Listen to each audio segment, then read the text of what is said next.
Assalamualaikum warahmatullahi wabarakatuh. Perkenalkan, nama saya Suci Syamsiah, NIM 215211224 dari kelas MBS 1G. Saya di sini akan menjelaskan tentang lembaga keuangan. Untuk penjelasan yang pertama mengenai pengertian lembaga keuangan.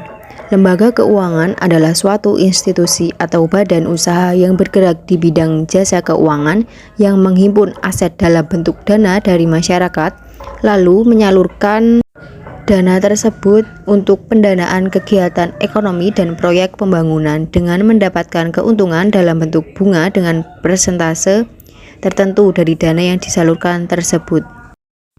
Dan fungsi utama dari lembaga keuangan adalah sebagai perantara keuangan antara surplus unit atau ultimate lenders dengan defisit unit atau ultimate borrowers.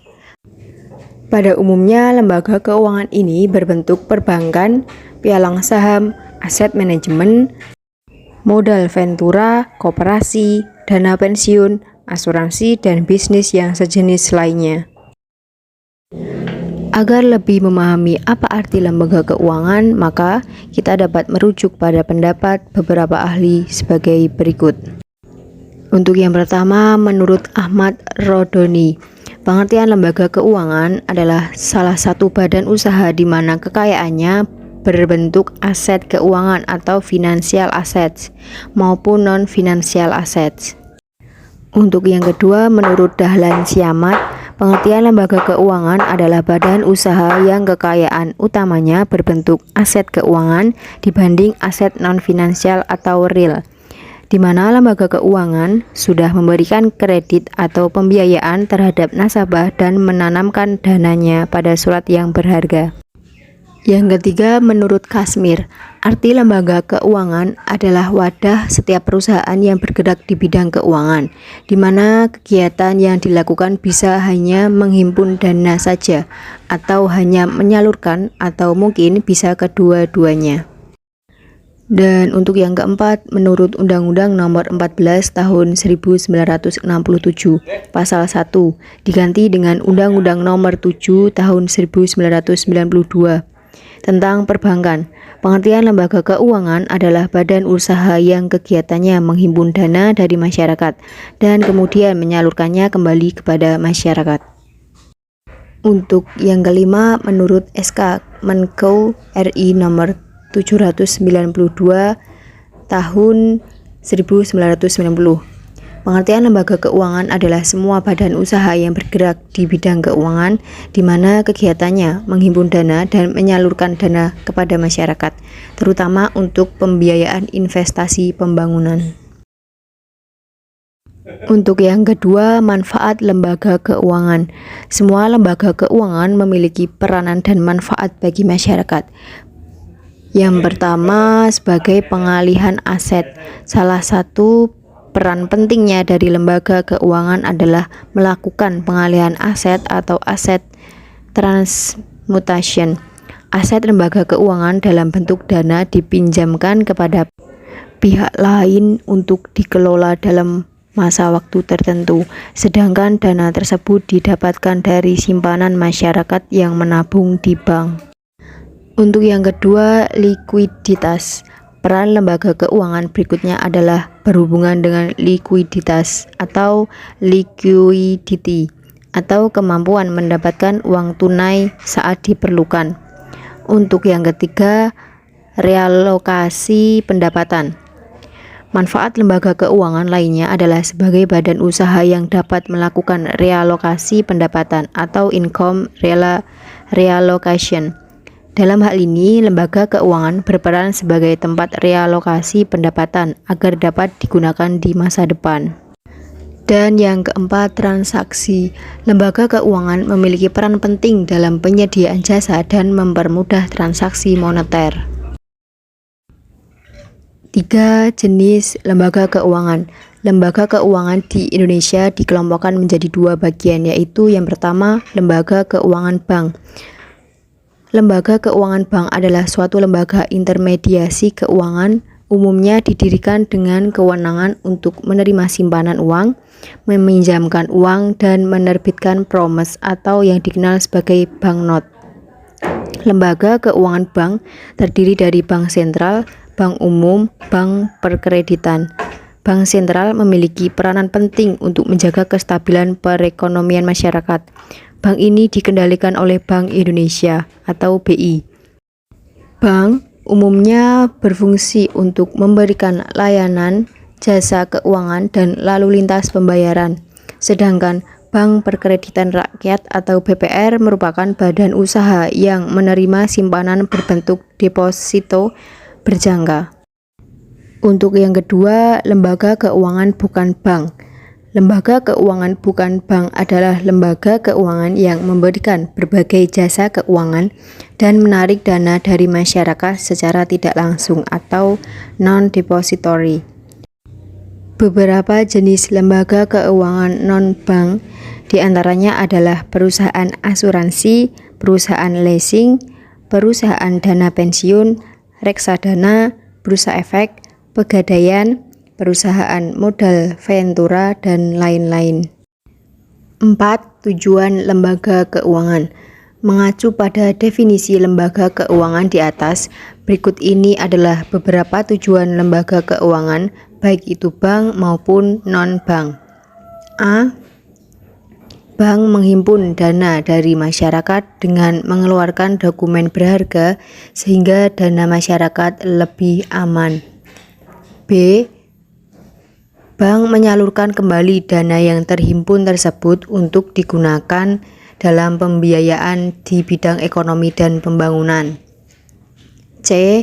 Bank memberikan bantuan modal dalam bentuk kredit kepada masyarakat atau perusahaan untuk modal usaha. D. Pegadaian memberikan pinjaman kepada nasabah dengan jaminan barang atau surat berharga. E. Koperasi memberikan jasa simpan pinjam bagi para anggotanya agar penggunaan uang lebih produktif dan anggotanya terbebas dari rentenir. 5. Pengertian lembaga keuangan syariah. Lembaga keuangan syariah adalah suatu perusahaan yang usahanya bergerak di bidang jasa keuangan yang berdasarkan prinsip-prinsip syariah. Prinsip syariah yaitu prinsip yang menghilangkan unsur-unsur yang dilarang dalam Islam, kemudian menggantikannya dengan akad-akad tradisional Islam atau yang lazim disebut dengan prinsip syariah. Untuk yang berikutnya, dasar hukum lembaga keuangan syariah. Yang pertama, Peraturan Ketua Bapepam dan LK nomor per 3 BL/2007 tentang kegiatan perusahaan pembiayaan berdasarkan prinsip syariah. Yang kedua, Peraturan Ketua Bapepam dan LK nomor per 4 BL/2007 tentang akad-akad yang digunakan dalam kegiatan perusahaan pembiayaan berdasarkan prinsip syariah. Yang ketiga, Keputusan Ketua Bapepam dan LK nomor 130 BL/2006 tanggal 23 November 2006 yang dalam lampirannya memuat peraturan nomor 9A 14 tentang penerbitan efek syariah. Yang keempat, Keputusan Bapepam dan LK nomor 131 BL/2006 tentang akad-akad yang digunakan dalam penerbitan efek syariah di pasar modal. Dan kelima, Fatwa DSN MUI nomor 7 DSN MUI _4 tentang pembiayaan mudharobah. Yang keenam, Fatwa DSN MUI nomor 8 DSN MUI _4 tentang pembiayaan musyarakah. Yang ketujuh, Fatwa DSN MUI nomor 20 DSN MUI _9 tentang reksadana syariah. Yang kedelapan, Fatwa DSN MUI nomor 21 DSN MUI _10 tentang pedoman umum asuransi syariah. Dan yang ke-9, Fatwa DSN MUI nomor 32 DSN MUI 9 2002 tentang obligasi syariah. Yang berikutnya, fungsi lembaga keuangan syariah menurut Muhammad Nuryanto. Yang pertama, sebagai pengalihan aset atau aset transmutation.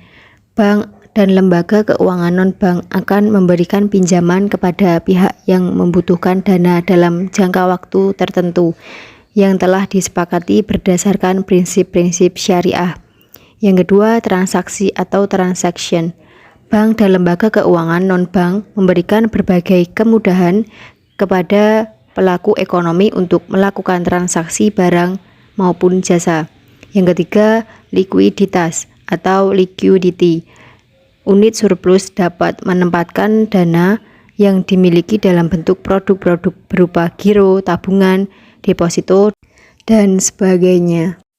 Dan yang keempat, efisiensi atau efisiensi. Bank dan lembaga keuangan non-bank dapat menurunkan biaya transaksi dengan jangkauan pelayanan. Peranan bank dan lembaga keuangan non-bank sebagai broker yaitu mempertemukan pemilik dan pengelola modal. Lembaga keuangan memperlancar dan mempertemukan pihak-pihak yang saling membutuhkan. Kemudian fungsi lembaga keuangan syariah menurut Muhammad Zaidi Abdad. Yang pertama, memberikan kemudahan sekaligus pedoman kepada anggota masyarakat menyangkut bagaimana harus bertingkah laku atau bersikap dalam menghadapi masalah-masalah yang terjadi di tengah-tengah masyarakat, terutama yang berkaitan dengan masalah perekonomian sebagai kebutuhan masyarakat yang bersangkutan. Yang kedua, memberikan rasa aman kepada masyarakat dalam bertindak untuk urusan perekonomian karena lembaga ini didasarkan pada nilai-nilai keislaman. Yang ketiga, memberi pegangan kepada anggota masyarakat untuk mengadakan sistem pengendalian sosial, yaitu sistem pengawasan masyarakat terhadap perilaku anggota. Dan yang keempat, untuk menjaga keutuhan serta kebersamaan masyarakat yang bersangkutan dalam kegiatan di bidang perekonomian. Dan berikutnya, fungsi lembaga keuangan syariah menurut Burhanuddin S. Yang pertama, memperlancar pertukaran produk yaitu barang dan jasa dengan menggunakan jasa keuangan yang sesuai dengan prinsip syariah. Yang kedua, menghimpun dana dari masyarakat untuk disalurkan kembali dalam bentuk pembiayaan sesuai dengan prinsip syariah.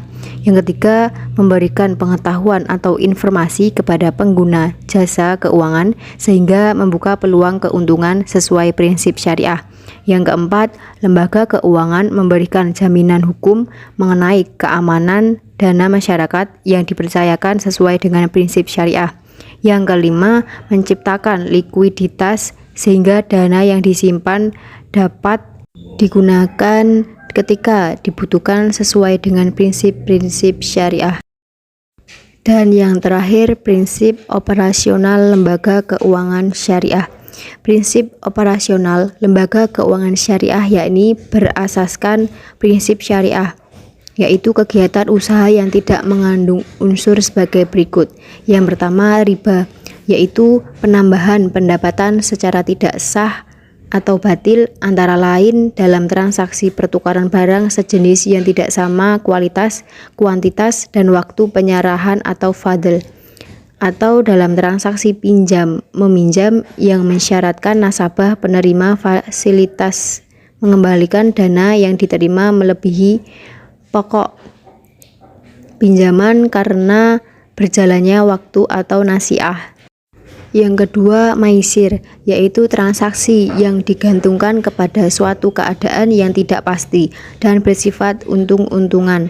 Yang ketiga, gharar, yaitu transaksi yang objeknya tidak jelas, tidak dimiliki, tidak diketahui keberadaannya, atau tidak diserahkan pada saat transaksi dilakukan, kecuali diatur lain dalam syariah.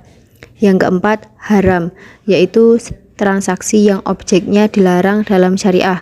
Dan yang kelima, zalim, yaitu transaksi yang menimbulkan ketidakadilan bagi pihak lainnya. Sekian penjelasan dari saya, kurang lebihnya mohon maaf. Wassalamualaikum warahmatullahi wabarakatuh. Terima kasih.